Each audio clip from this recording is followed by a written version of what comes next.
자, 이번에는 R제곱에 대해서 간략하게 더 설명을 드릴게요. 그래서 다시 한번 말씀을 드리면 그 회귀 문제 같은 경우에는 모형의 성능을 평가하기 위해서 보통은 R제곱이라고 하는 지표를 사용을 합니다. 그래서 R제곱이 무엇을 의미하냐면 이 슬라이드에 잠깐 쓰죠.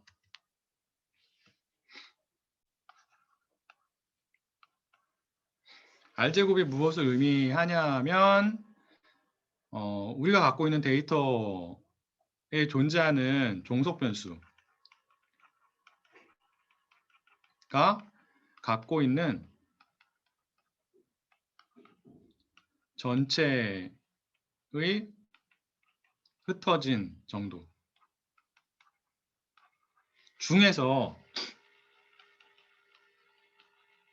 우리의 모형이 설명하는 정도가 됩니다. R제곱이. 그래서 R제곱은 보통 0에서 1 사이의 값을 가져요. 그리고 이 값이 1이면 어제 간략하게 말씀을 드린 것처럼 우리의 모형이 우리가 갖고 있는 데이터 셋에 존재하는 종속 변수가 갖고 있는 흩어진 정도를 모두 다 설명한다라는 것을 의미하는 거고요. 그래서 1이면 100% 설명. 그리고 0이면 당연히 하나도 설명을 못하는 거죠. 그래서 R제곱이 크게 나오면 크게 나올수록 모형의 성능이 더 좋다라고 판단할 수 있는 겁니다. 그래서 R제곱 값은 어떻게 계산을 하냐면 그 케라스에서 제공을 하는 값을 사용을 하는 게 아니라 scikit-learn이라고 하는 또 다른 모듈이 있거든요. 어디에서 제공이 되는? 파이썬에서 제공이 되는 scikit-learn이라고 하는 또 다른 모듈이 있습니다. 이 모듈이 갖고 있는 하위 모듈 중에서 매트릭스라고 하는 하위 모듈이 있는데 그 하위 모듈이 가지고 있는 펑션 중에 R2 언더바 스코어라고 하는 펑션이 있습니다. 그래서 이 펑션을 사용하시면 여러분들이 R제곱 값을 쉽게 계산을 하실 수가 있고요. R제곱을 계산을 하기 위해서는 서로 다른 두 가지 값이 필요합니다. 첫 번째가 무엇이냐면 원래의 종속 변수 값이 되는 거고요. 그리고 두 번째가 우리가 모형을 통해서 나온 종속 변수의 값이 됩니다. 그래서 평가 데이터에 존재하는 그 종속 변수에 대한 R제곱 값을 구해야 되는 거잖아요. 맞나요? 그래서 평가 데이터에 존재하는 원래의 종속 변수 값이 어디에 저장이 되어 있냐면 테스트 언더바 타겟이라고 하는 변수 안에 저장이 되어 있고요. 그리고 우리의 모형을 통해서 평가 데이터에 존재하는 각각의 관측치의 종속 변수의 값을 예측을 해야 되는데 예측을 할 때는 predict라고 하는 여기 나와 있죠. predict라고 하는 펑션을 사용을 해가지고 예측을 합니다. 그리고 해당 펑션에는 각각의 관측치의 독립변수에 대한 정보가 들어가야겠죠. 그래서 각각의 관측치가 갖고 있는 독립변수 정보를 이용해서 그리고 학습의 결과를 토대로 해가지고 각각의 관측치의 종속변수의 값을 예측하게 됩니다. 그래서 종속변수의 값에 대한 예측치가 y 언더바 prediction의 준말인 pred라는 변수에 저장이 되어 있어요. 그래서 이 두 개의 값을 사용을 해가지고 우리가 R2 언더바 스코어라는 펑션을 사용해서 R제곱 값을 계산해 볼 수가 있습니다. 그래서 예측을 하고 하면 이번에는 엄청나게 안 나왔네요. 0.35 정도가 나왔습니다. 여러분들은 얼마가 나오셨나요?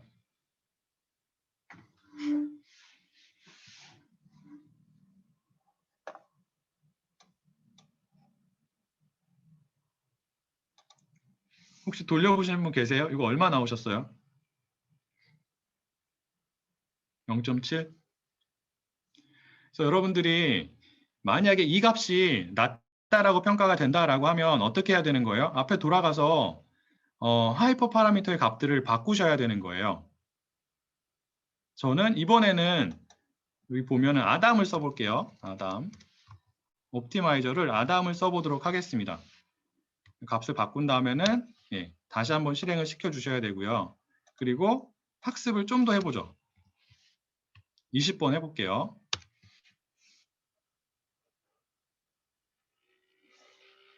그리고 다시 한번 예측을 하고요.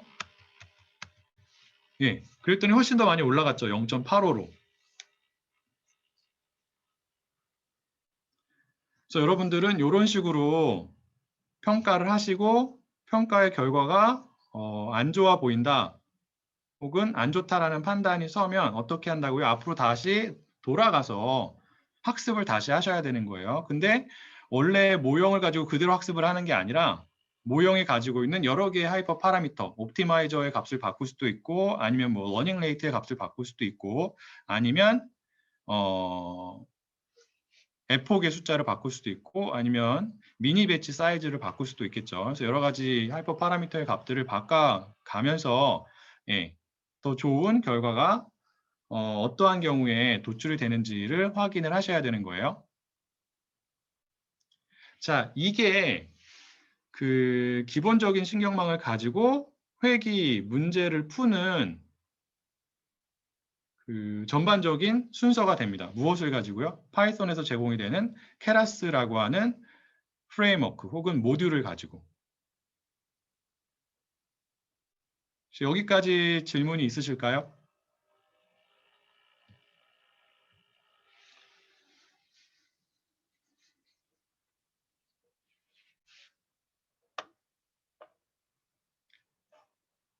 네, 여기서 각각의 독립변수가 얼마만큼 기여를 하는지는 알기가 어렵습니다.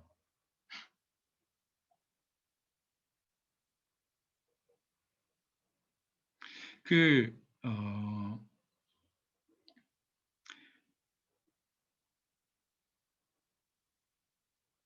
이따가 저희가 이미지 분석을 하는데 거기에서 관련된 걸 조금 설명을 더 드릴게요.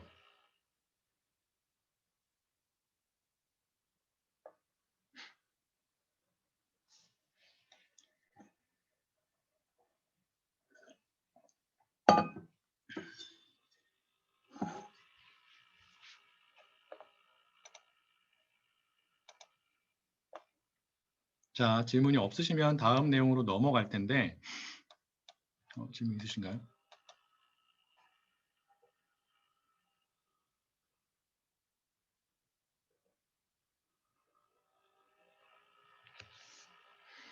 활성화 함수의 값을 직접적으로 사용하는 경우는 별로 없습니다. 자, 여러분들이 그 사회과학이나 뭐 의료 쪽에 계신 분들 같은 경우에는 이 딥러닝 모형을 사용해서 내가 어떠한 연구를 할 수 있느냐 뭐 이런 거에 대해서 궁금해 하실 수가 있겠죠. 기본적으로 지금 보여드린 것처럼 어떠한 종속 변수를 예측하고자 할 때 사용하실 수가 있고요. 일단은 그리고 뭐 인문사회과학 같은 경우에는 그 예측보다는 독립변수와 종속변수의 인과관계를 밝히는 게 훨씬 더 중요한 경우가 많이 있잖아요. 그러한 경우에는 변수의 값을 측정하기 위한 방법으로 딥러닝 방법을 사용할 수도 있습니다. 예를 들어서 나는 그 사람들이 인스타그램에 올리는 사진을 분석해서 그 사진에 그 사람들의 얼굴이 있을 거잖아요. 사람들의 얼굴에 담겨 있는 이모션이 무엇인지가 궁금해. 그리고 그러한 이모션이 사람들이 가지고 있는 심리적인 특성과 어떻게 관련이 있는지 혹은 정신질환 관련된 특성과 어떻게 관련이 있는지. 그래서 우울증을 앓고 있는 사람들이 뭐 우울한 사진을 더 많이 올리는지 아니면 반대로 웃고 있는 사진을 더 많이 올리는지 이런 것들을 파악하고자 해요. 그러면 여러분들이 딥러닝 방법을 사용해서 종속 변수의 값을 측정하실 수가 있는 거예요. 즉 각각의 사진에 있는 인물들의 표정이 어떻게 되는지를 딥러닝 방법을 가지고 측정을 해서 걔를 이용해서 독립변수 데이터를 또 모으셔야겠죠. 뭐 서베이를 하신다든지 아니면 다른 방법을 써서 그래서 독립변수 데이터와 종속변수 데이터를 모아서 전통적인 통계 방법을 사용하실 수도 있는 거죠. 상관관계를 보실 수도 있고 아니면 회귀 분석을 하실 수도 있고 다른 방법을 사용하실 수도 있습니다. 딥러닝은 보통 이러한 방법으로 많이 사용이 됩니다. 활성화 함수의 값을 직접적으로 사용하는 경우는 거의 없는 것으로 알고 있어요. 저도.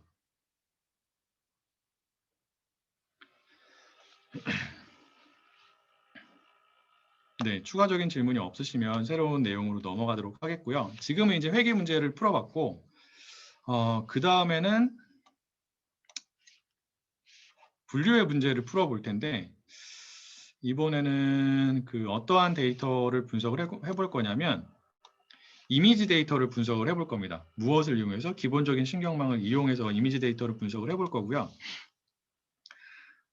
지금까지는 저희가 그 케라스에서 제공이 되는 보스턴 하우징 프라이스라고 하는 데이터 셋을 사용을 했는데, 그 데이터 셋 같은 경우에는 보신 것처럼 엑셀의 시트처럼 그 종속 변수와 독립 변수의 정보가 각각의 관측치에 대해서 잘 정렬이 되어 있습니다. 이러한 데이터를 보통 정형 데이터라고 부르죠. 스트럭처럴 데이터 뭐 이렇게 부르는데, 사실 이 딥러닝 알고리즘 같은 경우에, 신경망 모형 같은 경우에는 정형 데이터 분석보다는 비정형 데이터 분석에 훨씬 더 많이 사용이 되고, 그리고 그 성능이 더 좋은 것으로, 다른 모형들에 비해서 상대적으로 성능이 훨씬 더 좋은 것으로 알려져 있습니다. 그래서 비정형 데이터에는 여러 가지가 있는데, 여러분들이 흔하게 접하실 수 있는 비정형 데이터는 뭐 이미지가 있을 수가 있고요. 사진이죠. 그 다음에 텍스트, 오디오, 비디오, 이런 것들이 다 비정형 데이터가 됩니다. 그래서 이러한 데이터, 이미지 데이터가 될 수도 있고, 텍스트 데이터가 될 수도 있고, 오디오 혹은 비디오 데이터가 될 수도 있지만, 이러한 데이터를 분석해서 무언가를 파악하고 싶다라고 하는 경우에는 일반적으로 요즘에는 딥러닝 모형을 많이 사용을 합니다. 왜 그러냐면, 비정형 데이터, 이미지를 예로 들게요. 이미지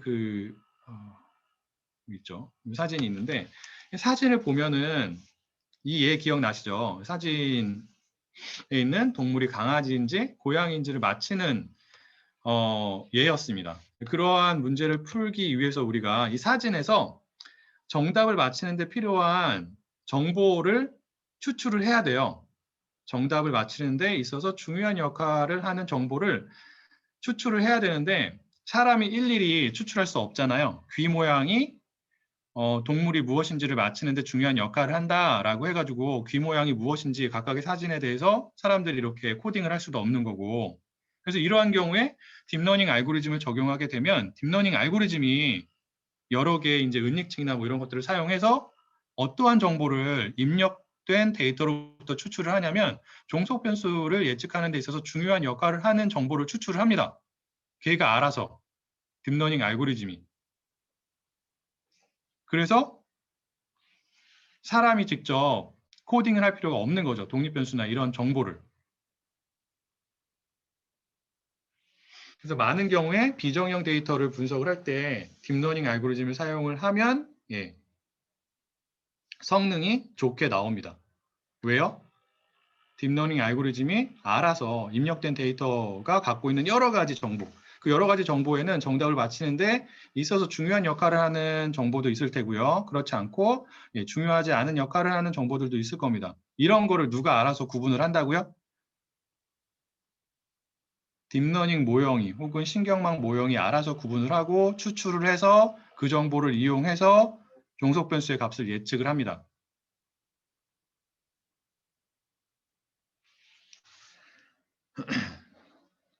자, 지금은 이제 이미지 데이터 분석을 할 건데, 이미지 데이터를 분석하기 위해서는 그 이미지, 사진과 같은 이미지 데이터가 어떻게 구성이 되어 있는지를 먼저 살펴보셔야 돼요. 여러분들 사진 많이 찍으시죠? 자, 우리가 사진의 크기를 보통 어떻게 표현을 하나요? 여러분들 혹시 아시는 분 계실까요? 사진의 크기가 얼마야? 네, 픽셀을 가지고 얘기를 하죠. 맞습니다. 그래서 뭐 1000 곱하기 1000 픽셀의 사진이 있을 수 있고, 아니면 뭐 100 곱하기 100 픽셀의 사진이 있을 수도 있겠죠. 맞나요? 그림을 한번 그려볼게요.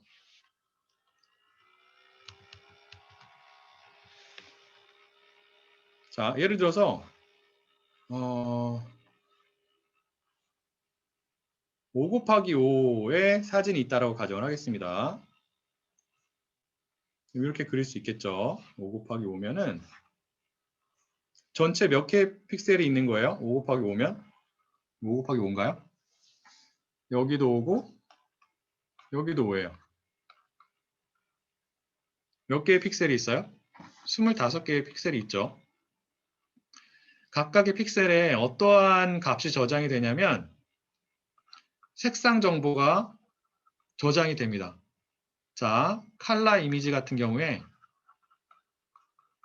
각각의 픽셀이라고 할 수도 있고 셀이라고 할 수 있는데, 각각의 픽셀에는 서로 다른 세 가지 색깔의 정보가 저장이 돼요. 뭐랑 뭐랑 뭘까요? 그 세 가지의 정보가. 네, RGB죠. 잘 아시네요. 그래서 빨간색, 초록색, 파란색에 대한 정보가 저장이 됩니다. 그러한 RGB 정보를 우리가 보통 채널 정보라고 불러요. 즉, 각각의 픽셀이 서로 다른 세 개의 채널에 대한 정보를 가지고 있는 거예요. R에 대한 정보도 가지고 있고요. R 채널에 대한 정보죠. 그 다음에 그린, G에 대한 정보도 가지고 있고 B라고 하는 블루 채널에 대한 정보도 가지고 있습니다. 그리고 얘네들은 색상 정보예요. 각각의 셀이 갖고 있는 각 채널에 대한 정보는 어떻게 표현이 되냐면 0부터 255라고 하는 숫자로 표현이 됩니다. 그래서 0에 가까우면 가까울수록 검정색을 의미하는 거고요. 255에 가까우면 가까울수록 해당 색이 진하다는 것을 의미하는 거예요. 즉 빨간색이 굉장히 진한 게 되는 거죠. 그린도 마찬가지예요. 그린 채널도 0부터 255 사이의 값을 갖습니다. 그래서 0에 가까우면은 검정색이 되는 거고요. 255에 가까우면 무슨 색이 되는 거예요? 그린 채널 같은 경우에는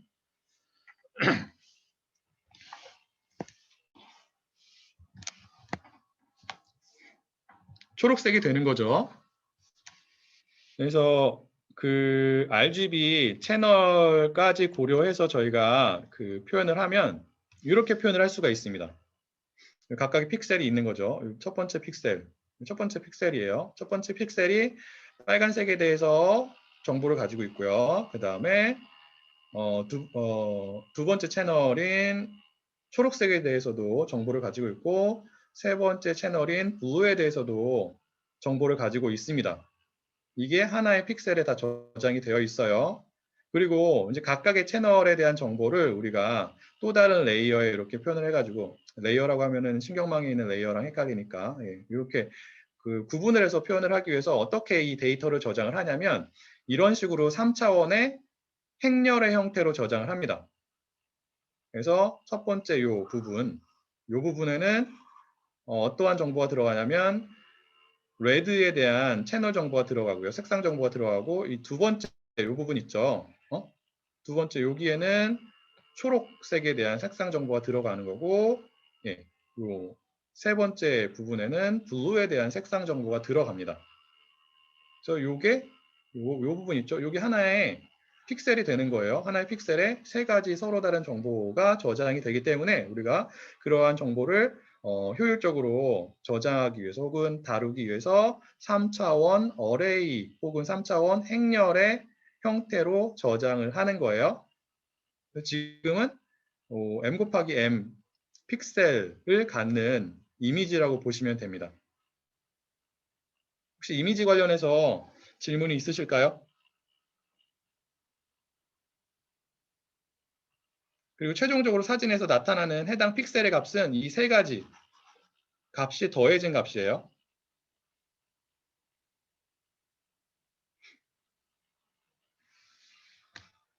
자, 없으시면 그 다음으로 넘어가도록 하겠습니다. 자, 칼라 이미지는 그렇고 흑백 이미지 같은 경우에는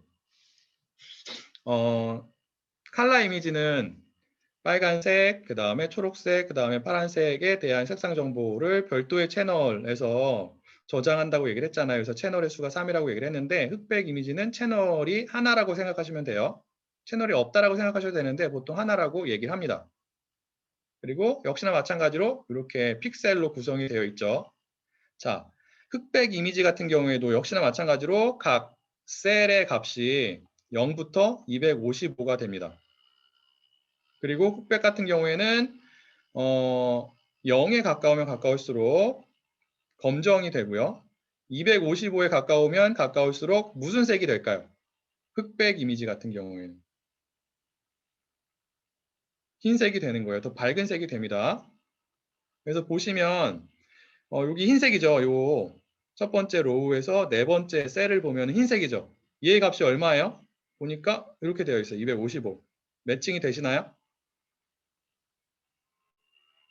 이러한 숫자 정보를 가지고 컴퓨터가 화면에 이러한 이미지를 그려주는 거예요. 컴퓨터에 저장이 되는 원래의 값은 이러한 값이 아니라 숫자의 값이 저장이 되는 거죠. 그리고 이 첫 번째 로우의 마지막 셀을 보시면 검정색이죠. 그리고 그 셀에 대한 값이 무엇인지 보니까 얼마가 되어 있어요? 0이 되어 있습니다. 그래서 0이 흑백 이미지에서는 검정을 의미하고, 그리고 255가 흑백 이미지에서는 흰색을 의미한다라는 것을 기억하시면 되고요. 자, 이러한 이미지가 컴퓨터에서 어떻게 표현이 되는지에 대한 기본적인 지식을 바탕으로 실제 데이터 분석을 해보도록 하겠습니다. 무엇을 이용해서? 기본적인 신경망인 FNN을 이용해서 실제 데이터 분석을 해볼 거예요. 그래서 이 분석에서 사용하고자 하는 데이터셋은 어제 간략하게 말씀을 드린 것처럼 손으로 쓴 숫자들이 그려져 있는 이미지들을 저장하고 있는 데이터셋, 우리가 이제 그러한 데이터셋을 MNIST 데이터셋이라고 부릅니다. 그래서 MNIST 데이터셋에 들어있는 그 예제 이미지를 몇 개 보면 이런 식으로 되어 있는 거예요. 이게 하나의 이미지예요. 지금 9개의 이미지를 보여주고 있는 거고요. 그래서 이 첫 번째 이미지는 숫자 5가 쓰여져 있고요. 자, 그리고 두 번째 이미지는 숫자 0이 쓰여져 있죠. 그러면 우리가 기본적인 신경망을 이용해서 이 데이터에 대해서 하고자 하는 작업이 무엇이냐면, 이미지 데이터를 이렇게 이제 숫자가 쓰여져 있는 이미지 데이터를 입력을 받아서 무엇을 예측하는 작업을 하는 거예요? 해당 숫자가 무엇인지를 예측하는, 즉 이미지에 쓰여져 있는 숫자가 무엇인지를 예측하는 작업을 할 겁니다. 누가요? 신경망 모형이요.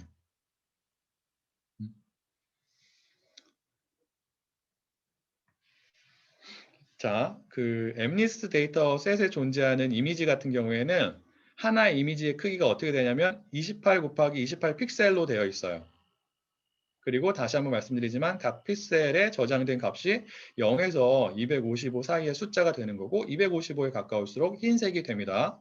자, 그럼 총 몇 개의 픽셀이 있죠? 28 곱하기 28개의 픽셀이 있어요. 맞나요? 그래서 784개의 픽셀이 있습니다. 이미지 데이터 같은 경우에는 하나의 픽셀이 갖고 있는 이 색상 정보 있잖아요.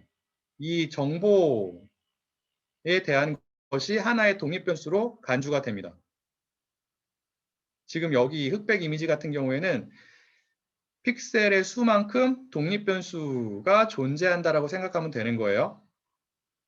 자, 그러면 픽셀의 수가 784개이기 때문에 독립변수가 몇 개 있는 데이터라고 생각할 수 있는 거예요?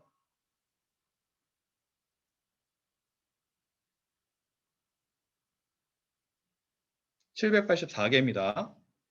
자, 그러면 이러한 데이터에 이러한 관측치, 지금은 관측치 하나가 사진이 되는 거죠. 이러한 관측치에 우리가 신경망 모형을 적용을 하고자 해요.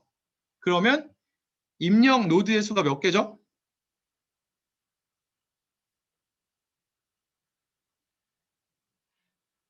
입력 노드의 수는 무엇과 같다고요? 네, 독립변수의 수와 같다라고 얘기를 했습니다. 그리고 이미지 같은 경우에는 지금 흑백 이미지인데, 흑백 이미지 같은 경우에는 독립변수의 수가 픽셀의 수와 동일하기 때문에 784개의 은닉 노드가 입력 노드가 있는 신경망 모형을 사용을 해야 되는 거예요. 맞나요?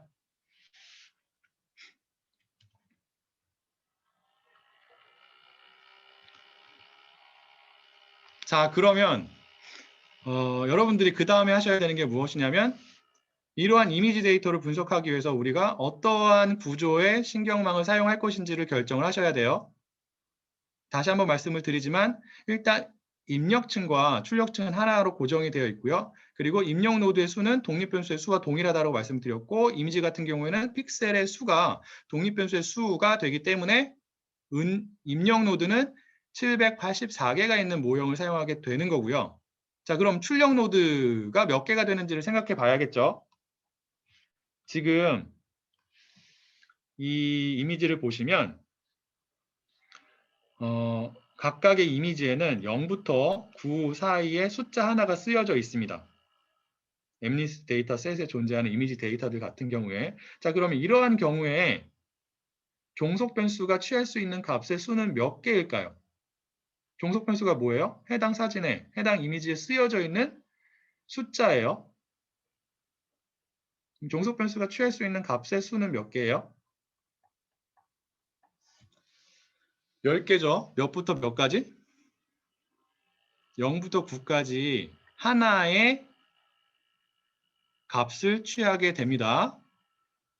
그리고 우리가 지금 분류의 문제를 풀고 있는 거잖아요. 맞아요?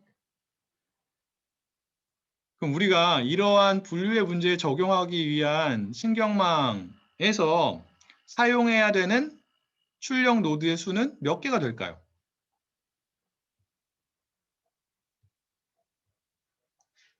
몇 개요? 10개죠.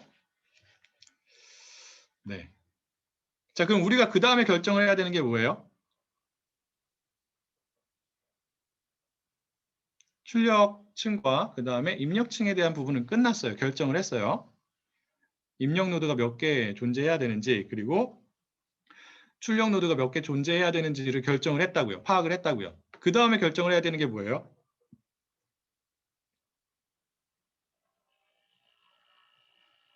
출력층과 입력층 사이에 존재하는 은닉층에 대한 구조를 결정을 해야 되죠. 그럼 누가 결정해요? 우리가 결정을 한다고. 여기서는 간단하게 그 설명을 하기 위해서 은닉층을 하나만 쓰겠습니다. 그래서 은닉층이 하나고 해당 은닉층에 존재하는 노드의 수를 512로 정하도록 하죠. 자, 그러면 전체적인 신경망 모형이 어떻게 되냐면 여기다 그려볼까요? 자, 입력층에 입력 노드가 몇 개가 있다고요? 784. 그리고 편향 노드가 이렇게 하나 있겠죠. 그래서 전체적으로 785개의 노드가 입력층에 존재하게 되는 거고 출력층에는 몇 개가? 10개가 있는 거예요. 그 다음에 은닉층이 하나 존재하죠. 은닉층에는 은닉 노드가 몇 개가 있냐면 512가 있고요. 그리고 은닉층이기 때문에 역시나 마찬가지로 하나의 편향 노드가 존재합니다. 그리고 얘네들은 다 이렇게 화살표로 연결이 된 거죠. 맞나요? 화살표마다의 가중치 혹은 파라미터가 존재하는 겁니다. 이런 식으로. 자, 그러면 이 첫 번째 출력 노드에서 출력되는 값이 얼마가 될까요? 무엇이 될까요? 얼마가 아니라. 첫 번째 출력 노드에서 네, 파라미터의 수는 그렇고요. 답변 감사합니다. 지금 질문 드린 거는 첫 번째 출력 노드에서 출력되는 값은 무엇이 될까요? 무엇을 의미할까요? 혹은 무엇에 대한 값이 될까요? 그쵸? 자, 종속 변수가 취할 수 있는 값이 0부터 쭉 해가지고 9까지예요. 기억을 하시겠지만 첫 번째 출력 노드는 종속 변수가 첫 번째 값을 취할 확률이에요. 두 번째는 종속 변수가 두 번째 값인 1의 값을 취할 확률이고요. 마지막은 이렇게 나가겠죠. 자, 얘네들이 어떻게 계산이 된다고요? 확률 값이? 분류의 문제에서 사용이 되는 출력 노드에는 활성화 함수가 있다라고 얘기를 했어요. 어떠한 활성화 함수?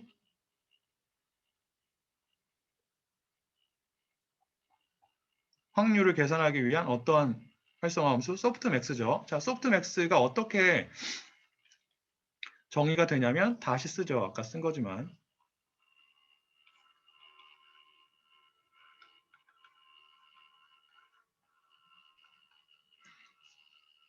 자, 이렇게 되는 거잖아요. 맞나요? 자, 그럼 여기서 K는 얼마일까요?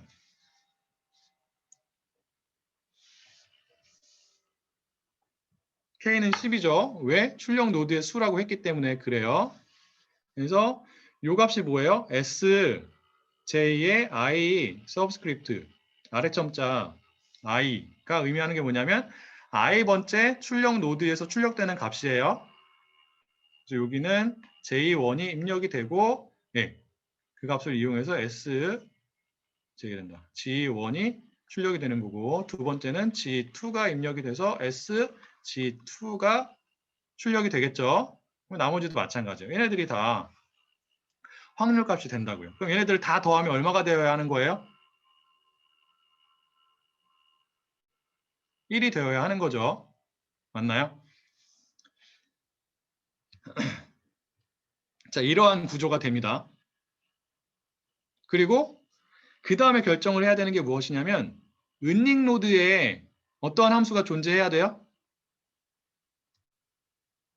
은닉 노드에도 활성화 함수가 존재해야 돼요. 근데 여기서는 어떠한 활성화 함수를 사용할 거냐면 렐루 활성화 함수를 사용을 할 거예요. 왜 그러냐면 이미지 분석에서는 보통 렐루 펑션을 활성화 함수로 사용을 합니다. 어디에서? 은닉 노드에서. 그래서 여기 은닉 노드에 존재하는 활성화 함수 이렇게 나왔는데 이게 뭐예요? 얘가 뭐예요? 어떠한 펑션이에요? max 0,7가 얘가 렐루 펑션이 되는 거예요. 얘를 사용을 할 거예요. 자, 그러면 우리가 사용하고자 하는 신경망의 구조를 우리가 다 완벽하게 결정을 했다고요. 맞나요?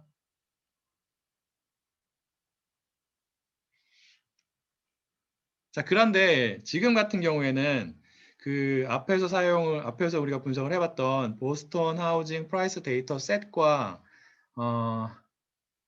다른 게 하나 있어요. 그게 무엇이냐면 입력되는 이미지 데이터의 형태예요. 자, 이미지 데이터 형태가 지금 보면 어떻게 되어 있냐면 이렇게 되어 있죠. 정사각형의 행렬 형태로 되어 있다고요. 지금 보면. 정사각형의 행렬 형태로 되어 있어요. 근데 이 정보를 우리가 어디에 입력을 해야 되는 거예요? 784개 입력 노드의 값으로 입력을 해야 돼요. 그래서 첫 번째 셀의 값이 여기에 들어가야 되고 두 번째 셀의 값이 여기에 들어가야 되고 세 번째 셀의 값이 여기에 들어가야 되고 그리고 쭉 가다가 29번째 노드에는 29번째가 여기죠. 예. 하나의 로우에 28개의 셀이 있기 때문에 29는 두 번째 로우의 첫 번째 셀이 됩니다. 얘가 29번째 입력 노드에 들어가요. 근데 이 정사각형의 형태를 그대로 사용해서 이렇게 각각의 일렬로 배열이 되어 있는 입력 노드에 입력을 시킬 수가 없어요. 이 정사각 형태의 행렬을 한 줄로 만들어야 돼요. 그래야지만 입력 노드에 우리가 입력을 할 수가 있습니다. 케라스가 그렇게 만들어 놓았기 때문에 그런 거예요. 별다른 이유가 있는 게 아니라. 이런 식으로 바꿔야 돼요. 이런 식으로 지금 이렇게 이미지가 정사각형의 행렬로 되어 있죠. 물론 28 곱하기 28이었지만 여기 이제 3 곱하기 3을 보여드리고 있는 거예요. 얘를 입력 노드에 입력층에 입력하기 위해서는 이렇게 한 줄로 배열을 해야 된다고요. 그래서 이 첫 번째 로우가 이 첫 번째 부분이 되는 거고요. 그 다음에 두 번째 로우가 이 두 번째 부분이 됩니다. 그리고 세 번째 로우가 이 세 번째 부분이 되는 거죠. 어떻게 바꾸냐면 굉장히 간단해요. reshape이라고 하는 펑션을 사용하면 됩니다. 이건 보여드릴게요. reshape 펑션을 사용해서 28 곱하기 28의 형태를 784 곱하기 1의 형태로 바꿀 겁니다. 왜 이렇게 한다고요? 이렇게 해야지만 이미지 데이터가 갖고 있는 그 숫자 정보를 입력층에 입력을 할 수가 있기 때문에 그런 거예요. 별다른 이유는 없습니다. 자, 파이썬 코드를 직접 보면서 설명을 드리도록 할게요. 그래서 요 예제에 대한 파이썬 코드는 어떠한 파일에 저장이 되어 있냐면 여기 나와 있는 것처럼 fnn mlist example이라고 하는 주피터 노트북 파일에 저장이 되어 있고요. 제가 오늘 아침에 보내드린 파일을 보세요. 아시겠죠? 전반적인 순서는 보스턴 하우징 프라이스 데이터를 분석할 때와 굉장히 유사합니다. 그래서 이 파일인데 이 파일을 열어서 보면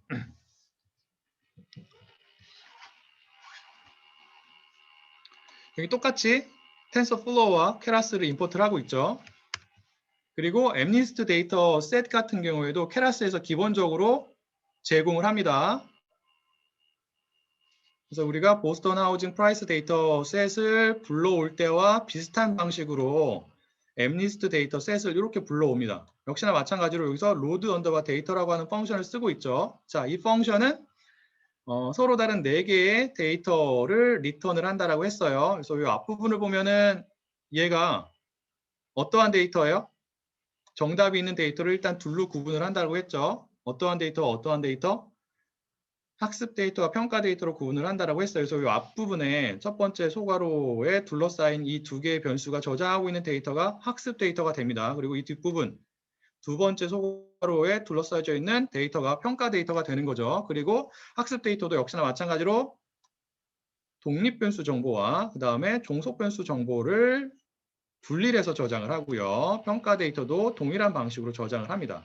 그래서 여기에 독립변수 정보, 즉 각각의 이미지에 픽셀 정보가 들어가 있어요. 여기에 얘를 불러올게요. 그리고 학습 데이터에 존재하는 요 독립변수 정보를 담고 있는 train underbar images라고 하는 변수의 형태를 한번 살펴보도록 하겠습니다. 그래서 shape이라고 하는 키워드를 사용을 해가지고 형태를 살펴보면 어떻게 되어 있냐면 6만, 28 곱하기 28, 28이에요. 이 뒤에 28, 28은 무엇을 의미할까요?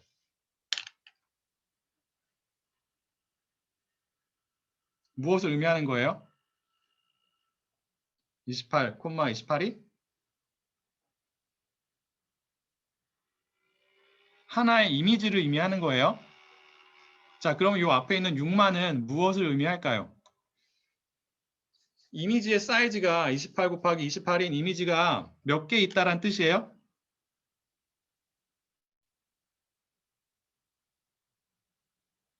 (6만 개) 있다란 뜻이에요. 즉 이미지가 6만 개 있는 거예요. 어디에? 학습 데이터에.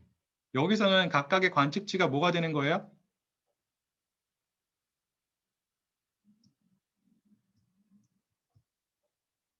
관측치가 뭐예요? 여기선 이미지가 되는 거죠. 사진 하나가 이미지가 되는 겁니다.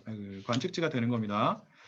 그래서 이 형태를 보면은 데이터가 지금 어떻게 저장이 되어 있는 거냐면 3차원 행렬로 저장이 되어 있는 거예요. 그래서 그려보면 그림이 엉망이죠. 제가 원래 이제 글씨를 못 쓰기도 하지만 그림을 잘 못 그리기도 하지만 지금 너무 추워요. 연구실이. 손이 시려가지고 28 곱하기 28로 되어 있고요. 이런 게 몇 개가 있는 거예요? 6만 개가 있는 거예요. 이렇게. 그래서 여기 이렇게 첫 번째 그 정사각형을 보면은 첫 번째 이미지에 대한 정보가 들어가 있겠죠. 그래서 여기가 이제 픽셀이 이렇게 구분이 될 텐데 이 셀마다 0부터 255의 숫자들이 저장이 되어 있는 거예요. 아시겠죠? 다시 한번 얘기하지만 0에 가까우면 검정색이고요. 그 다음에 255에 가까울수록 흰색이 됩니다. 자, 첫 번째 이미지를 한번 불러오고 이미지에 어떠한 숫자가 쓰여 있는지 한번 확인해 보도록 하겠습니다. 그래서 첫 번째 이미지이기 때문에 인덱스 번호 0을 넣어가지고 저희가 그 값을 추출을 하고요. 그래서 요게 요 슬라이드에 나와 있는 이 첫 번째 정사각형에 대한 숫자 정보들이 이렇게 들어있는 거예요. 그래서 요게 첫 번째 셀의 정보고 이게 두 번째 셀의 정보예요. 그래서 전체 784개의 셀 정보, 숫자 정보가 들어있습니다. 여기 보면 0들은 어떤 색이라고요? 여기 0들? 셀에 들어있는 숫자의 값이 0인 경우에는 이미지에 존재하는 색이 무슨 색이에요? 검정색이에요. 그리고 255에 가까울수록 무슨 색? 흰색이죠. 그래서 얘네들은 흰색에 가까운 색들이에요. 완벽한 흰색은 아니지만 얘를 그려볼게요. 그래서 그려보는데 매플라립이라고 하는 그 파이썬에서 제공이 되는 시각화를 위한 모듈이 있어요. 시각화와 관련된 여러 가지 함수들을 저장하고 있습니다. 그래서 걔를 불러와요. 그래서 걔를 불러오는데 여기서는 매플라립이라고 하는 모듈이 가지고 있는 하위 모듈 중에 파이플랫이라고 하는 모듈을 사용을 합니다. 얘는 그냥 이미지를 시각화할 때 사용하는 그 모듈이기 때문에 여러분들이 자세하게 모르셔도 돼요. 그리고 그 파이플랫이라고 하는 모듈에서 제공이 되는 이미지 show, imshow라고 하는 펑션이 있는데 그 펑션을 이용해 가지고 몇 번째 이미지? 첫 번째 이미지죠. 첫 번째 이미지에 대한 정보는 바로 위에서 우리가 확인했잖아요. 여기 train underbar images라고 하는 변수의 인덱스 번호 0. 첫 번째 이미지가 0이라고 하는 인덱스 번호를 갖기 때문에 이렇게 저희가 해당 이미지에 대한 데이터를 불러온 거고요. 걔를 불러와서 그려줍니다. 얼마가 쓰여져 있어요?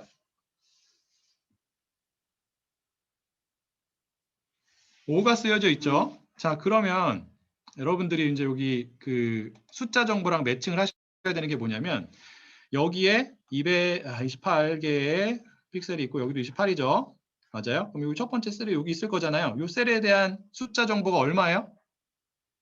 0이에요. 얘네들은 다 0이에요. 왜? 무슨 색이기 때문에? 다 0이라고요.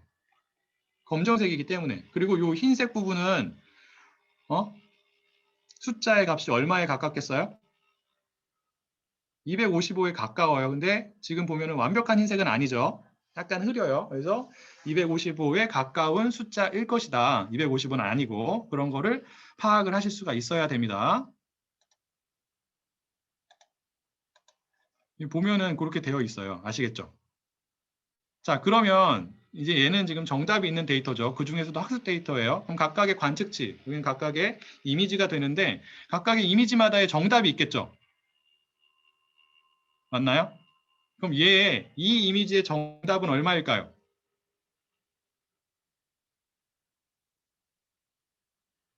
당연히 5가 쓰여져 있으니까 정답이 5겠죠. 자, 정답은 어디에 저장이 되어 있어요? 종속 변수에 대한 그 데이터는 어디에 저장이 되어 있어요? 학습 데이터에 존재하는 종속 변수에 대한 데이터는 어떠한 변수에 저장이 되어 있죠?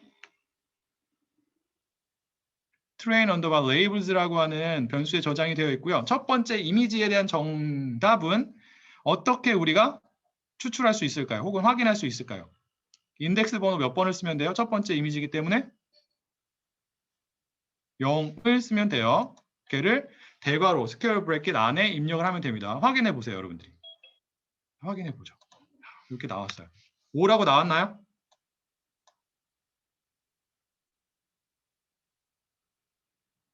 자, 지금 데이터가 어떤 식으로 저장이 되어 있는지 아시겠어요?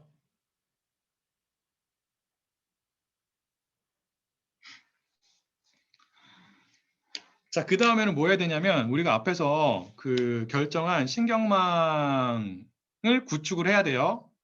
구축하는 방법은 보스턴 하우징 프라이스에서 우리가 사용했던 방법과 동일합니다. 그래서 모델즈라고 하는 모듈을 임포트를 하고 레이어즈라고 하는 모듈을 임포트를 해요. 그래서 첫 번째로 시퀀셜 클래스의 생성자 함수를 이용해서 객체를 만들죠. 왜? 우리가 어떠한 방법으로 층들을 레이어를 쌓고자 하기 때문에 이 5요? 정답이요. 이 이미지에 쓰여져 있는 숫자가 5라는 뜻입니다. 여러분들이 확인해 보실 수 있어요. 자, 두 번째 이미지를 확인해 볼게요. 두 번째 이미지의 그 그림을 보려면 요 train underbar images라고 하는 변수에 인덱스 번호 얼마를 넣으면 되죠? 1을 넣으면 돼요. 얼마가 나오는지 봅시다. 0이 나왔어요. 그러면 그 이미지에 대한 그 관측치에 대한 정답도 역시나 마찬가지로 train underbar labels를 이용해서 인덱스 번호 얼마를 입력하면 돼요? 1을 입력하면 되죠. 얼마가 나와야 돼요? 쓰여져 있는 숫자가 0이기 때문에 여기 0이 나와야겠죠. 당연히. 응? 이해가 되시나요?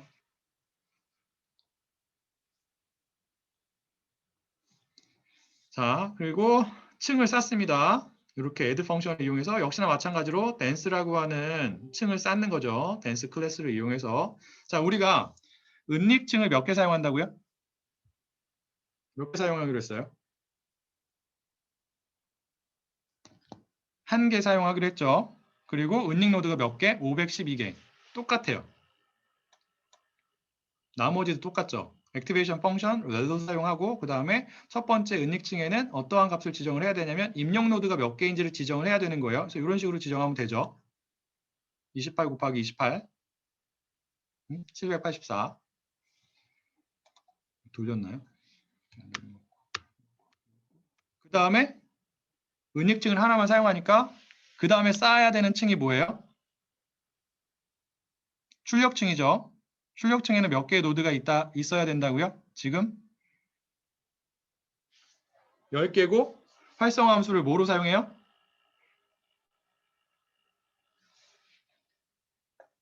소프트맥스죠. 시맥스 아니고. 자, 이렇게 하면은 모형이 완성이 됐고 우리가 서머리 펑션을 사용해서 우리가 생성한 모형을 이렇게 확인할 수가 있습니다. 자, 이 값이 어떻게 나오는지 여러분들이 계산하실 수 있어야 돼요. 파라미터의 수가. 즉, 첫 번째 은닉층과 입력층 사이에 존재하는 파라미터의 수. 몇 곱하기 몇일까요? 지금 40만 1920개가 있어요. 네, 맞습니다. 785 곱하기 510이죠. 자, 그리고 그 다음에 준비를 하셔야 되는 게 뭐냐면 지금 한 각각의 이미지가 정사각형 28 곱하기 28로 되어 있잖아요. 얘를 어떻게 바꿔야 된다고요? 일렬로 쭉 배열을 해야 한다라고 했어요. 그래서 784 곱하기 1의 형태로 바꿔야 합니다. 그때 어떠한 펑션을 사용을 하냐면 여기 나와 있는 것처럼 reshape이라고 하는 펑션을 사용을 하게 됩니다. 그래서 학습 데이터에 존재하는 독립변수들에 대해서도 리쉐이핑을 하고요. 그 다음에 평가 데이터에 존재하는 독립변수들에 대해서도 리쉐이핑을 합니다. 그래서 이렇게 하게 되면 그 데이터의 형태가 어떻게 바뀌는지를 볼게요. 자, 이 train underbar images라고 하는 변수에 저장이 되어 있는 데이터의 원래 형태는 이렇게 됐었죠. 6만, 28, 28이에요. 얘는 어떠한 형태의 행렬이 되냐면 이러한 3차원 형태의 행렬이라고 제가 말씀을 드렸어요. 그런데 reshape 펑션을 사용해서 shape를 바꿔보니까 어떻게 바뀌었죠? 여기 보면 이렇게 바뀌었죠. 6만, 784예요. 얘는 3차원이 아니에요. 2차원 행렬로 바뀐 거예요. 왜? 우리가 여기서 reshape를 했기 때문에. 그래서 얘는 어떻게 표현이 되냐면 이렇게 표현이 되는 게 아니라 2차원의 행렬로 표현이 됩니다. 이쪽에는 역시나 마찬가지로 6만 개의 로우가 있는 거예요. 그리고 각각의 로우는 각 이미지에 대한 정보를 가지고 있습니다. 자, 그러면 칼럼의 수는 몇일까요? 지금 칼럼의 수가 얼마가 될까요? 얘가 나타내고 있는 거. 얘. 784예요. 그쵸? 28 곱하기 28이니까 우리가 각각의 이미지가 원래 이렇게 하나의 정사각형으로 생겼었는데 그거를 일렬로 쭉 배열을 한 거잖아요. 맞나요? 그래서 여기가 784가 되겠죠. 쭉 해가지고 이게 이제 첫 번째 이미지에 대한 데이터가 되는 거고요. 그러면 이렇게 셀이 784가 있겠죠. 그럼 이게 뭐예요? 첫 번째 픽셀에 대한 정보가 저장이 되는 거예요. 첫 번째 이미지 같은 경우에 첫 번째 픽셀이 얼마였어요? 값이?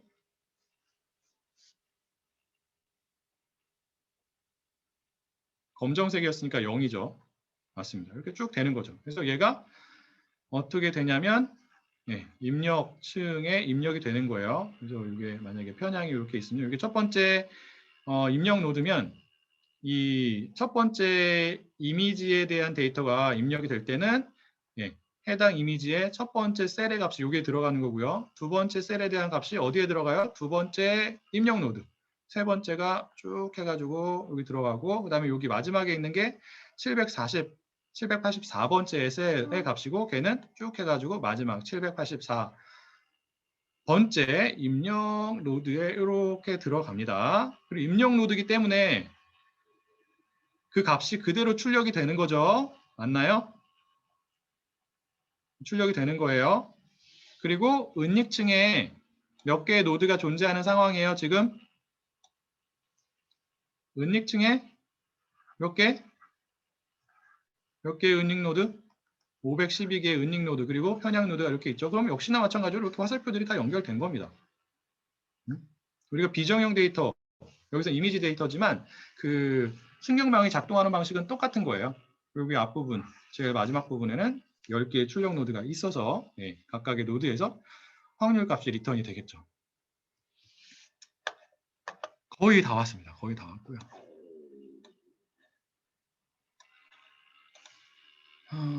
그 다음에 해야 되는 게 무엇이냐면 지금 각각의 셀의 값이 0에서 255의 값을 갖잖아요. 근데 이미지 분석에서는 이 값들을 그대로 사용하지 않아요. 자, 보스턴 하우징 프라이스 데이터를 분석을 할 때는 우리가 독립변수의 값을 어떻게 바꿨어요? 원래의 값을 사용하지 않았죠? 어떻게 해줬죠? 어떠한 작업을 수행을 했나요? 기억이 나시나요?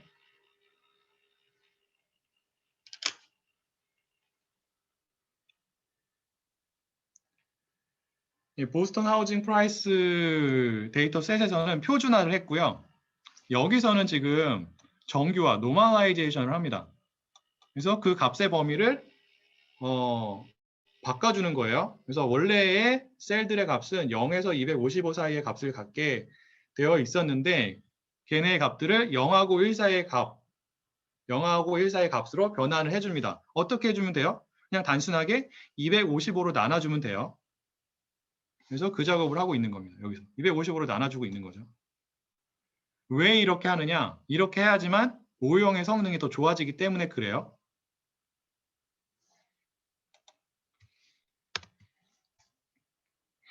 자, 그 다음에 한 가지 더 해야 되는 작업이 있는데 여기 슬라이드에 제가 그 내용을 썼는지 모르겠네. 안 썼네요.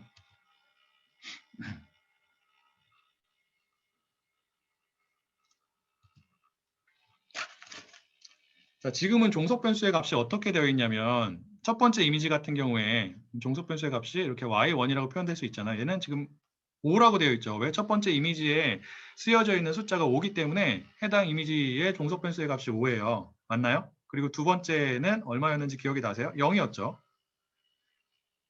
근데 신경망에서는 이러한 원래의 값을 쓰지 않아요. 분석을 할 때 얘네들을 어떠한 형태로 바꾸냐면 원핫 벡터라고 하는 형태로 바꿔요. 원핫 벡터는 뭐냐면 별게 아니라 이 값에 해당하는 원소의 값만 1이고 나머지 원소는 다 0인 벡터를 우리가 원핫 벡터라고 합니다. 그래서 지금 우리가 다루는 문제에 대한 원핫 벡터 그리고 이 첫 번째 관측지에 대한 종속 변수에 대한 원핫 벡터를 그리면 0, 0 쭉 해가지고 이 5는 종속 변수가 취할 수 있는 값들 중에서 몇 번째 값이에요? 5번째 값이에요? 6번째 값이에요? 6번째예요. 왜? 종속 변수의 값이 몇부터 시작하기 때문에? 0부터 시작하기 때문에. 그러면 몇 번째 원소의 값만 1이 될까요? 이 y1을 원합 벡터로 바꿨을 때.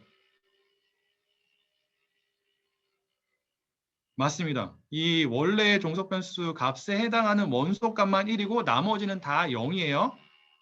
6번째가 다 쓰죠. 그리고 종속 변수가 취할 수 있는 값의 수가 10개이기 때문에 이 원합 벡터가 갖는 원소의 수는 좀 이상하게 썼네요. 다시 쓸게요. 이거 너무 이상하다. 네. 원합 벡터가 갖는 원소의 수는 10개가 됩니다. 그 중에서 어떠한 원소만 1이 된다고요? 원래 종속 변수 값에 해당하는 원소만 그 값이 1이 되고 나머지는 다 0인 벡터를 우리가 원합 벡터라고 하는 거예요. 신경망에서는 그 원래의 종속 변수 값을 사용하지 않고 분류의 문제인 경우, 분류의 문제만, 회귀 문제 말고 분류의 문제는 각각의 값을 원합 벡터로 일단 바꿔야 됩니다. 그래서 여기가 0, 0, 0, 0, 0, 0, 1, 0, 0, 이렇게 되는 거고요. 그럼 얘는 어떻게 바뀔까요? 몇 번째 원소의 값만 1이에요? 얘를 원합 벡터로 바꾸면 첫 번째 값만 1이죠. 이렇게 되는 거예요. 쭉. 그리고 만약에 yi가 9예요. 그러면 얘는 몇 번째 원소만 1인 원합 벡터예요? 얘는 몇 번째 원소만 1이라고요? 10번째죠. 마지막 값이기 때문에. 이렇게 되는 겁니다. 이런 식으로 바꿔주면 돼요. 자, 얘처럼 원래의 값을 원합 벡터로 바꿀 때는 어떠한 펑션을 사용을 하냐면 toCategorical이라고 하는 펑션을 사용을 하면 됩니다. 어디에서 제공이 되는? 케라스에서 제공이 되는. 그래서 여기 보시면 여기 있죠. 그래서 toCategorica이라고 하는 펑션을 불러오고 있는 거고요. 그 펑션을 사용해서 학습 데이터에 존재하는 종속 변수의 값들을 다 원합 벡터로 바꿔서 변수의 이름을 바꿨어요. 그리고 평가 데이터에 존재하는 종속 변수의 값이 여기 지금 테스트 언더바 레이블즈라고 하는 변수에 저장이 되어 있잖아요. 얘도 다 원합 벡터로 바꿉니다. 이름을 이렇게 바꿨죠. 그래서 바꿨고요. 확인을 해볼게요. 그래서 그 평가 데이터에 존재하는 평가 데이터예요. 학습 데이터가 아니라 평가 데이터에 존재하는 첫 번째 이미지의 종속 변수의 값을 확인을 해보죠. 원래의 값, 그 값은 테스트 언더바 레이블즈라고 하는 변수에 저장이 되어 있었잖아요. 맞나요? 그 첫 번째 이미지이기 때문에 인덱스 번호 몇을 쓰는 거예요? 인덱스 번호 0을 씁니다. 걔를 확인해 보니까 정답이 몇이에요? 7이죠. 자, 얘를 원합 벡터로 바꾸게 되면 몇 번째 원소의 값만 1인 그리고 나머지는 다 0인 벡터가 되는 거예요. 8번째 원소의 값만 1인 원합 벡터로 바뀝니다. 그래서 실제로 그렇게 바뀌었는지 보죠. 여기 나와 있죠. 우리가 원래 종속 변수의 값을 원합 벡터로 바꿔서 저장한 결과가 어떠한 변수에 저장이 되어 있냐면 여기 나와 있는 것처럼 테스트 언더바 레이블즈 언더바 원 핫이라고 하는 변수에 저장이 되어 있어요. 그리고 첫 번째 이미지에 대한 결과를 추출하기 위해서 역시나 마찬가지로 인덱스 번호 0을 쓰죠. 출력을 해보니까 원합 벡터로 되어 있고 몇 번째 원소의 값만 1이에요? 하나, 둘, 셋, 넷, 다섯, 여섯, 일곱, 여덟 번째죠. 왜? 정답이 7이기 때문에 그래요. 그래서 종속 변수의 값을 이렇게 바꿔야 된다고요. 신경망에서 분류의 문제를 풀기 위해서는.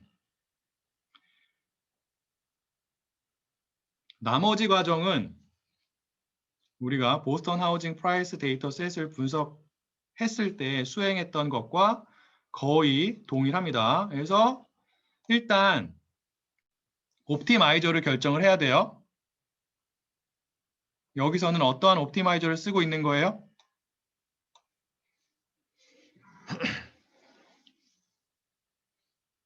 RMS 프랍을 쓰고 있는 거고요. 러닝 레이트가 얼마가 되는 거죠? 여기서는 줄여가지고 LR로 써도 돼요. 러닝 레이트의 약자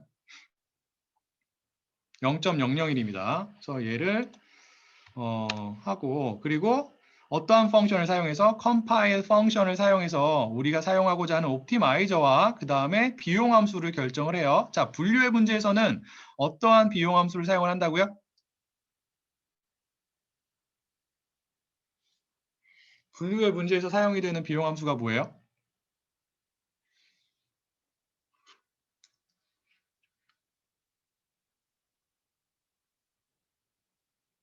교차 엔트로피였죠. 교차 엔트로피는 제가 보여드렸어요. 네. 자, 교차 엔트로피는 종류가 크게 두 가지가 있어요. 하나는 바이너리 교차 엔트로피, 크로스 엔트로피라고 합니다. 영어로. 그 다음에 또 다른 하나는 카테고리칼 크로스 엔트로피. 자, 바이너리 크로스 엔트로피는 종속 변수가 취할 수 있는 값이 몇 개인 경우에 사용을 하냐면 바이너리가 의미하는 게 뭐예요? 2죠. 그래서 얘는 종속 변수가 취할 수 있는 값의 수가 2개인 경우에 사용하는 교차 엔트로피 펑션이 되고요. 카테고리칼은 무엇이냐면 종속 변수가 취할 수 있는 값의 수가 3 이상인 경우에 사용하는 교차 엔트로피가 됩니다. 자, 지금은 이 둘 중에 어떠한 교차 엔트로피를 사용을 해야 되는 거예요? 비용 함수로? 바이너리 아니면 카테고리칼?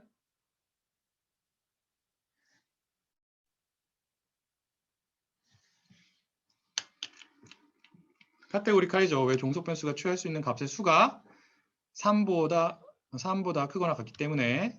그래서 걔를 이렇게 선택을 한 거고요. 그 다음에 분류의 문제에서는 정확도를 파악하기 위해서 모형의 성능을 파악하기 위해서 accuracy라고 하는 값을 사용을 합니다.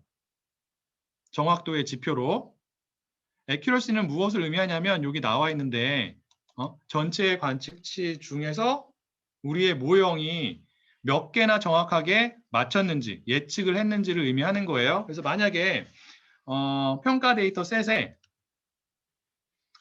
100개의 관측치, 100개의 이미지가 있어요. 근데 우리의 모형이 정답을 예측을 했는데, 종속 변수를 예측을 했는데 그 중에 90개를 맞췄어요.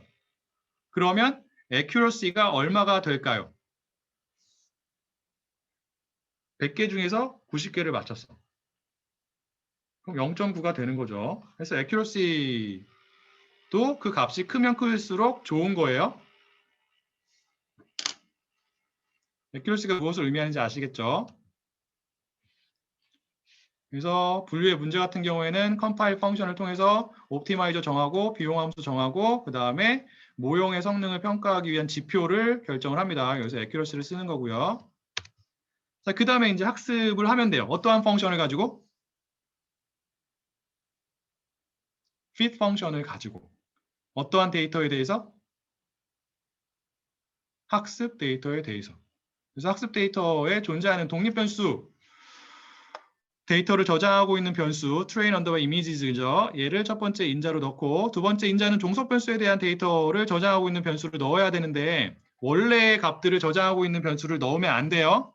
원래의 값을 무슨 벡터로 바꾼 결과를 저장하고 있는 원핫 벡터로 바꾼 결과를 저장하고 있는 변수인 train underbar labels underbar 원핫이라고 하는 변수를 두 번째 인자로 전달합니다. 그리고 에폭 5로 했고 배치 사이즈 128로 했어요. 에폭은 여러분들이 더 키워보실 수 있어요. 지금 근데 시간이 오래 걸려가지고 이미지 같은 경우에는 파라미터의 수도 굉장히 많고요. 모형에 존재하는. 그리고 지금 그 학습 데이터에 존재하는 관측치의 수가 6만 개로 좀 많은 편이잖아요. 그래서 시간이 조금 걸려요. 그렇게 오래 걸리진 않지만 5로 한번 해볼까요? 10으로 한번 해볼게요. 얼마나 걸리는지. 여러분도 한번 해보세요.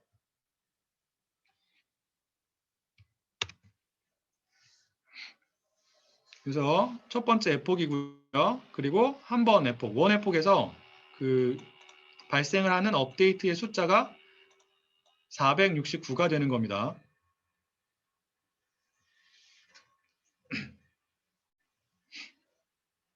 수행이 되시나요?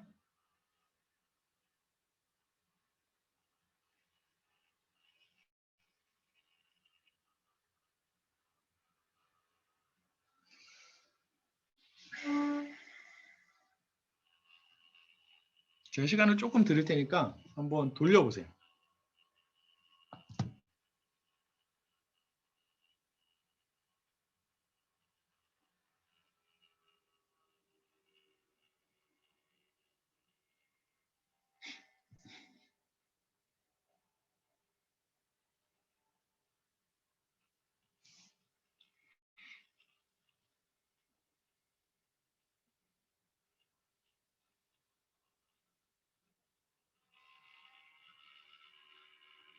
자, 다 끝났습니다. 여러분도 끝나셨나요? 돌려보신 분, 돌려보셨는데 끝나신 분 있으실까요?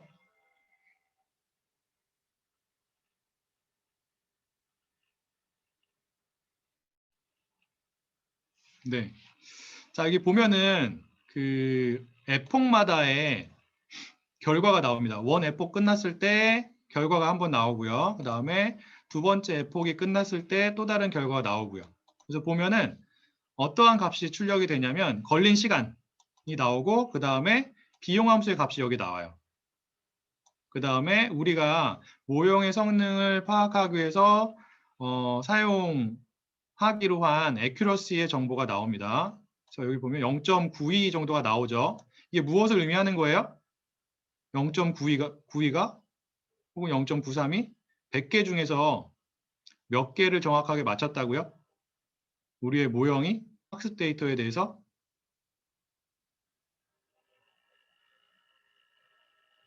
100개 중에서 100개로 치면 93개 정도가 되는 거죠. 전체 그 데이터들 중에서 이미지들 중에서 92.5%를 정확하게 맞춘 거예요. 보면은 비용함수의 값은 학습이 진행이 될수록 커지나요? 작아지나요? 비용함수의 값은 학습이 되면 될수록 작아져요. 왜? 경사관법을 통해 가지고 우리가 지금 어떠한 지점으로 가고 있는 거예요? 어떠한 지점으로 가고 있는 거예요? 안장점이 아니죠. 최소 지점이에요. 안장점은 벗어나야 되는 지점이에요. 네, 아시겠죠? 헷갈리시면 안 됩니다. 안장점은 그 접선의 길이가 0이긴 한데 최소가 아닌 지점이에요. 그래서 벗어나야 하는 지점이었습니다.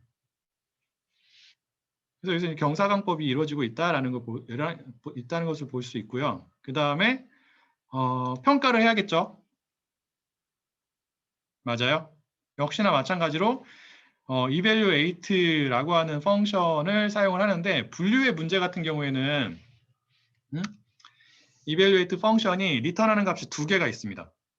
여기 있죠. 첫 번째 값을 리턴하고 두 번째 값을 리턴을 해요. 회귀 문제에서는 기억을 하실지 모르겠지만 하나의 값만 리턴을 했어요. 그 값이 무엇을 의미했냐면 회귀 문제에서 사용을 한 비용함수의 값이었습니다. 즉 MSE에 대한 값이었어요. 어떠한 데이터에 대한? 평가 데이터에 대한. 근데 여기서는 값이 두 개가 나왔어요. 이 첫 번째 값은 무엇을 의미하냐면 역시나 마찬가지로 비용함수의 값이 됩니다. 무엇에 대한? 평가 데이터에 대한. 그리고 이 두 번째가 뭐예요? accuracy 값이 되겠죠. 어떠한 데이터에 대한? 평가 데이터에 대한. 보시면 알겠지만 평가 데이터에 대해서, 즉 학습에 사용되지 않은 이미지 데이터에 대해서 우리의 모형이 accuracy가 얼마가 나온 거예요? 0.98 정도가 나온 거예요. 몇 퍼센트를 정확하게 맞춘 거예요? 평가 데이터에 존재하는 전체의 이미지들 중에서 98%, 즉 100개라고 한다면 98개 이상을 지금 정확하게 맞힌 거라고요. 컴퓨터가 알아서, 혼자서. 굉장히 정확한 수치예요. 학습을 그렇게 많이 한 것도 아니고 그렇게 복잡한 모형을 사용한 것도 아니거든요.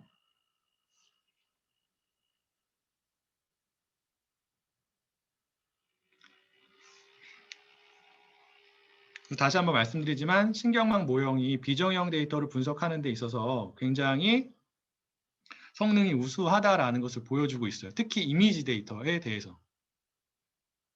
텍스트 데이터는 아직까지는 그렇게 성능이 높지 못한데 이미지 데이터는 정말 높습니다.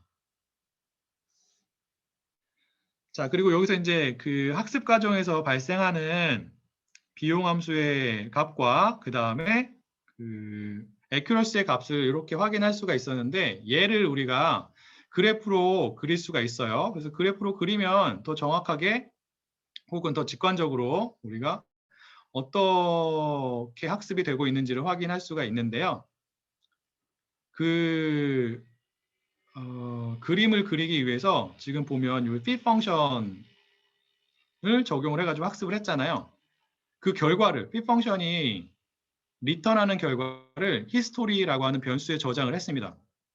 이 fit 펑션이 리턴하는 결과가 무엇이냐면 학습 과정에서 발생하는 여러 가지 지표에 대한 값을 저장을 합니다. 그 지표가 무엇이 되냐면 대표적인 게 여기 나와 있는 비용 함수의 값, 그 다음에 accuracy의 값이 돼요. 그 결과가 여기에 저장이 되어 있어요. 그래서 이 history라고 하는 fit 펑션이 리턴하는 결과를 저장하고 있는 변수를 이용해서 우리가 학습 과정에서 비용 함수의 값이 어떻게 변하고 그 다음에 accuracy의 값이 어떻게 변하는지를 시각화를 해보도록 하겠습니다. 그래서 여기 밑에서 하고 있고요. 역시나 마찬가지로 matplotlib이라고 하는 모듈을 사용해서 시각화를 하고 있고 그 다음에 history 변수를 사용을 하고 있죠. 그래서 여기서는 먼저 비용 함수의 값을 시각화를 하고 있는 겁니다. 이렇게. 아이고. 왜 안 되죠?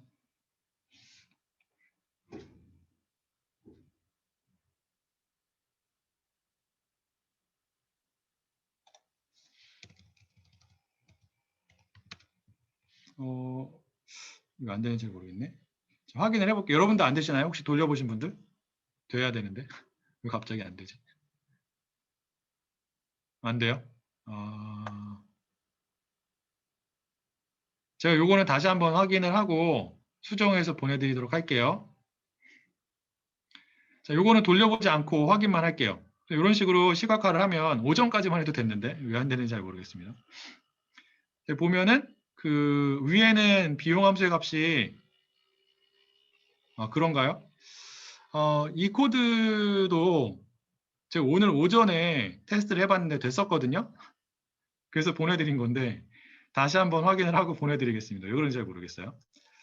자, 요거는 이제 에큐러시를 보여주고 있는 겁니다. 그래서 요 가로축이 F폭이에요. 그래서 우리가 지금은 10F폭을 했지만 이전에는 5F폭을 했었거든요. 그래서 여기 0이 1F폭, 그 다음에 1이 두 번째 F폭, 세 번째 F폭. 각각의 F폭에서의 그 에큐러시, 어떠한 데이터에 대한 학습 데이터에 대한. 그래서 학습을 하면 할수록 그 모형의 성능이 좋아지고 있다. 학습 데이터에 대한 에큐러시가 높아지고 있다라는 것을 우리가 이렇게 시각화를 통해 가지고 쉽게 알 수가 있습니다.